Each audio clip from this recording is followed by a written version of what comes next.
Deuteronomy chapter 23, verse by verse explanation in Bengali. দ্বিতীয় বিবরণ তার 23 অধ্যায়ের আমরা বাংলাতে বিস্তারিত ধ্যান করব। একের পর এক পদগুলিকে আমরা ধ্যান করব। অনুগ্রহ করে আপনারা আপনাদের পবিত্র বাইবেল গ্রন্থ নিয়ে প্রস্তুত হন। আসুন আমরা শুরু করি। দ্বিতীয় বিবরণ তার 23 অধ্যায় তা বাংলাতে বিস্তারিত আমরা দেখছি এবং আপনারা প্রস্তুত হন। এই অধ্যায়টিতে যে কটি পদ লেখা হয়েছে সেটি হলো 25 আর এই 25টি পদের মধ্যে যে বিষয়টি যুক্ত হয়েছে, যে প্রথম 5 পদের মধ্যে সদাপ্রভুর সমাজে যে বিধিনিষেধ, প্রবেশের বিধিনিষেধ, সেই 5টি বর্গের রয়েছে।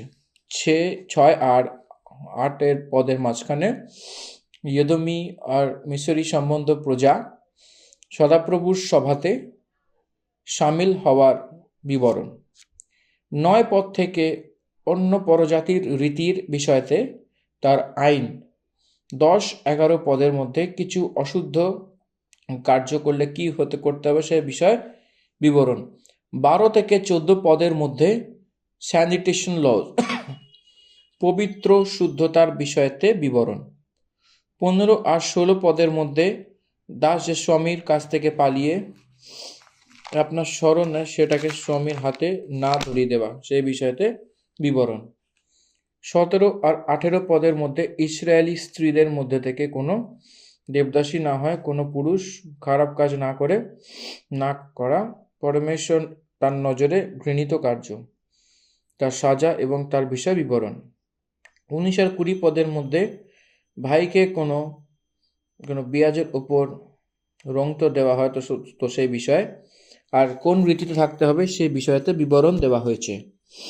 21 থেকে নিয়ে 23 পদ অবধি পরমেশ্বরের সদাপ্রভুর জন্য মন্নত যদি কেউ চায় সেই বিষয়তে বিবরণ। 24 আর 25 পদের মাঝখানে কোনো কারুর অন্যের দাকের বিষয়তে যদি যায় সেই বিষয়তে বিবরণ। এই রীতিতে 25 পদ আমরা এই 23 অধ্যায়তে বিবরণ দেওয়া হয়েছে। প্রথম থেকে 5 পদ অবধি আমরা ধ্যান করব। পড়ি আসুন। আর এতে যে লেখা যে বিষয় রয়েছে, এটা সদাপ্রভুর সভাতে কে প্রবেশ করতে পারবে না, 5 প্রকারের জাতির বিষয়তে আমাদেরকে দেখতে হবে, জানব। 23 অধ্যায় প্রথম পদ, যার চূর্ণাণ্ড কিংবা ছিন্ন লিঙ্গ ব্যক্তি সদাপ্রভু সমাজে প্রবেশ করিবে না। 3 কুকর্ম দ্বারা জন্মেছে, 4 আমনি আর 5 মোয়াবি। এরা সদাপ্রভুর সভাতে প্রবেশ করতে পারবে না। এটাকে আবার আমরা দেখব, যার ভেতরে কুচলানো হয়েছে আর লিঙ্গ ছিন্ন ভিন্ন করে দেওয়া হয়েছে। এর অর্থ ফার্টিলিটিকে তা কার্য আসবে না সেই ব্যক্তি। এর অর্থ নবংশজ্ঞান রূপে করা সেই ব্যক্তি বলে অর্থ আসে।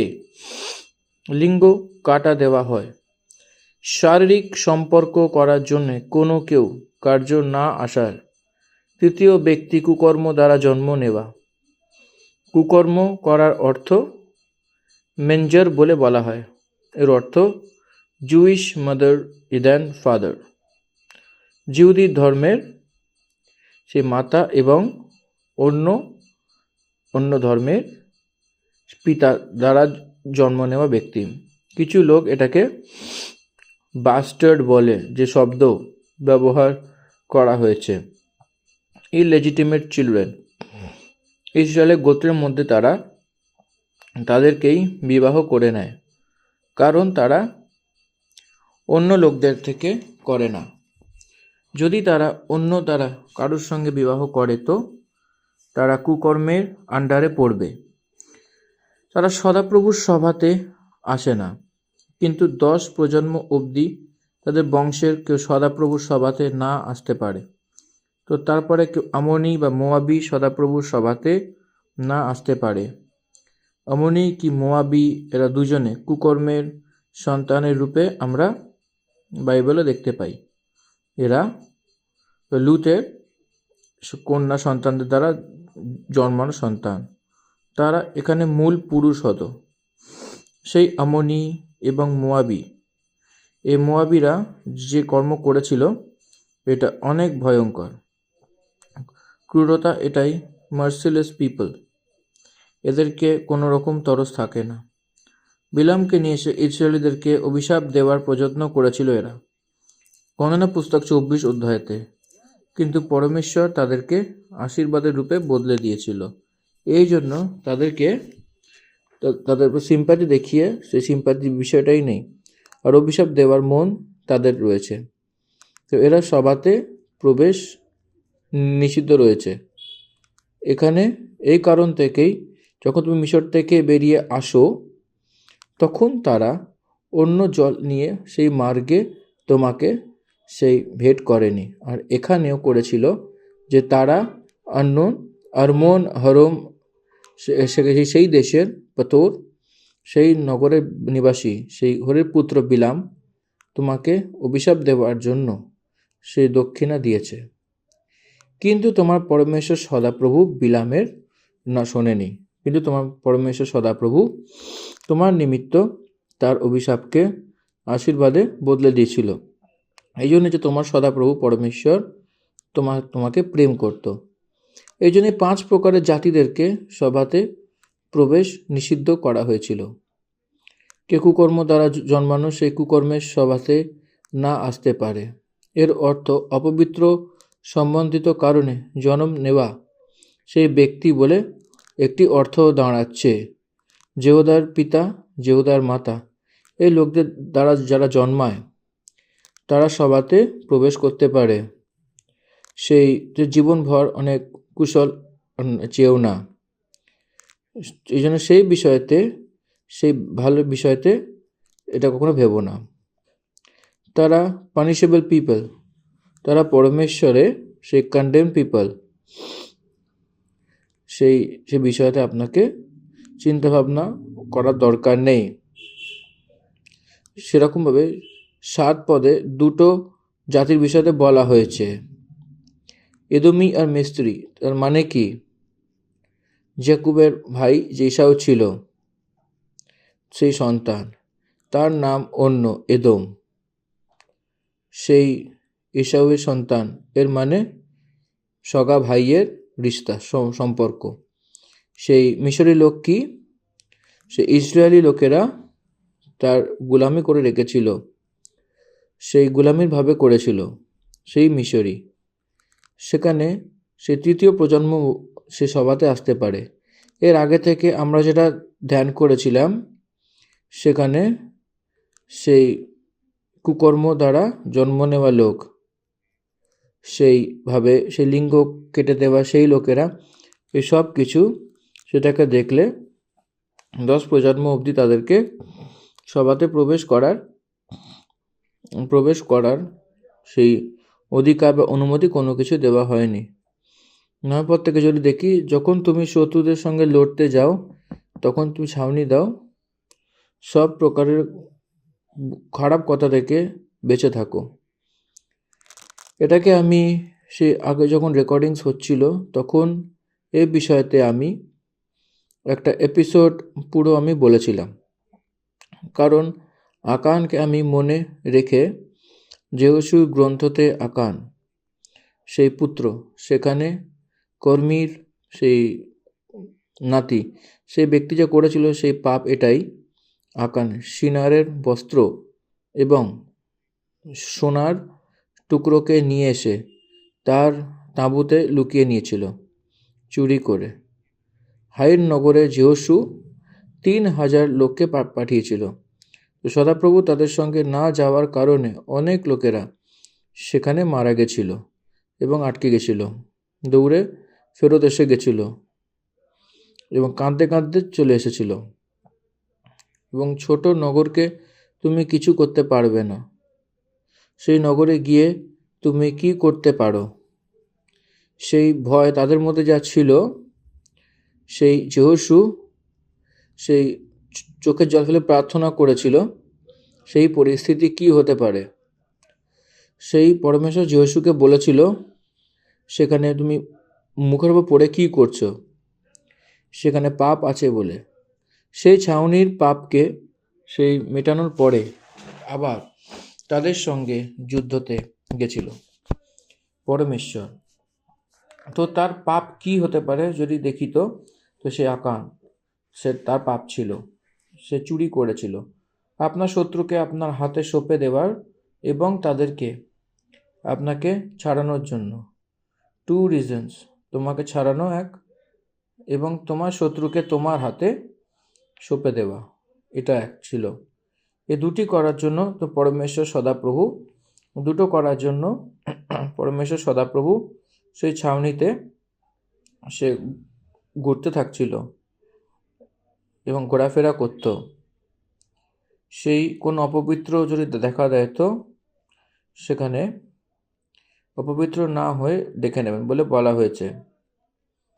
সেই ভৌতিক শুদ্ধতার বিষয়ে বলা হয়েছে, গণনা পুস্তকে বলা হয়েছে। এটা আমাদের বলা উচিত না। 15-16 পদে সেই যে ঘুরে ফিরে আসা সে ভাইয়েরা, সে দাসের রূপে সাবজেক্ট আসলে মিশর দেশে আমরা দাসী বলে যে শব্দ সর্বদা একটা ওয়ার্নিং এর রূপে ইসরায়েলিদেরকে দিতে এসেছিল, যে দাস তার স্বামীর কাছ থেকে পালিয়ে তোমার শরণ নেয়, সেটাকে তার স্বামীর হাত কখনো ধরিয়ে দেওয়া ঠিক হবে না। কোনো দাস যে স্বামীর হাত থেকে পালিয়ে আসে, তো সে কখনো এটা চাইবে না যে আবার সে স্বামীর হাতে যায়, কারণ ফেরত যাবো তো তাকে ধরে মারবে, হিংসা করবে, তারপরে গোলামিতে দাসের রূপে বানিয়ে রাখবে। সেই দাসত্বর দিক থেকে পালিয়ে আসা ব্যক্তিকে তরসকে তাকে জাগিয়ে দেওয়া, সেটা তাকে একটা ভালো স্থান দেওয়া এবং তাকে জীবনযাপন করার জন্য একটা সুযোগ দেওয়া উচিত। কারণ আপনারা যখন মিশরে ছিলেন তো সেরকমই চেয়েছিলেন, সেরকমই আপনারা নিজেরা যা চেয়েছিলেন সেটাকেও আপনাদেরকে করতে হবে। সেটা আপনার মাঝে যা নগর ভালো লাগে সেখানেই তোমার সঙ্গে থাকতে পারে এবং সেখানে অন্ধেরা করো না, এই প্রকারের রূপে বলা হয়েছে। 17 আর 18 পদ, এটা প্রমুখ পদ। ইসরায়েলি স্ত্রীদের মধ্যে থেকে কোনো দেবদাসী না হয় না, ইসরায়েলের মধ্যে থেকে কোনো পুরুষ এরকম খারাপ কাজ করা হয়। এখানে দেবদাসীর মানে টেম্পল প্রস্টিটিউটস, মানে টেম্পল প্রস্টিটিউশন থাকে। সেই সময় মন্দিরেতে স্ত্রী লোকেরা থাকতো ব্যভিচার করার জন্য, তারা অন্য লোকের রীতি, সেরকমই কেউই রাখা উচিত না, এটা প্রভুর আজ্ঞা। এখানে হোমোসেক্সুয়ালের বিষয়তে বলা হয়েছে, সেরকম খারাপ কাজ কেউ করতে পারে না।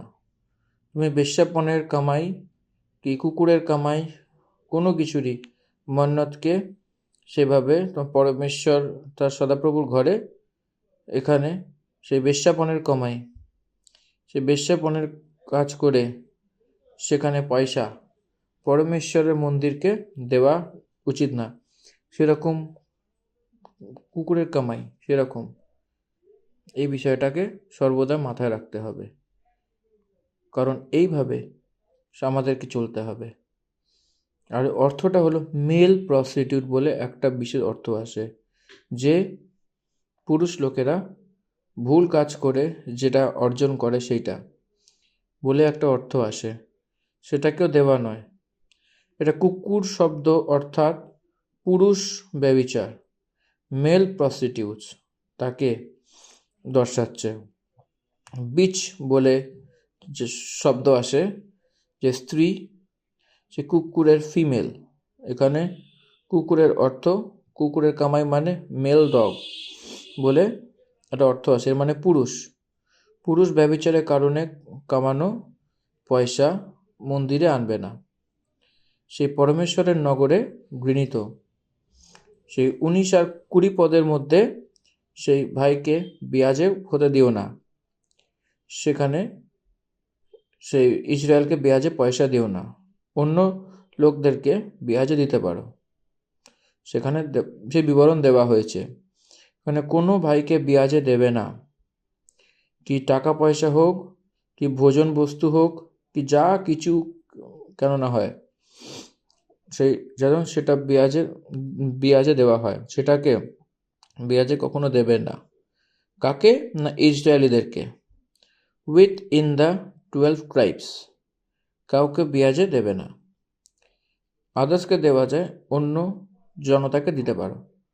তুমি পরজাতিকে বেয়াজে তুমি দাও, কিন্তু সে কোনো ভাইয়ের সঙ্গে এরকম করো না যাতে যে দেশের অধিকারী হতে তুমি যাচ্ছ, সেখানে যে যে কার্যে তোমার হাত লাগাচ্ছ, সেই সব কিছুতে তোমার পরমেশ্বর সদাপ্রভু তোমাকে আশীর্বাদ দেয়।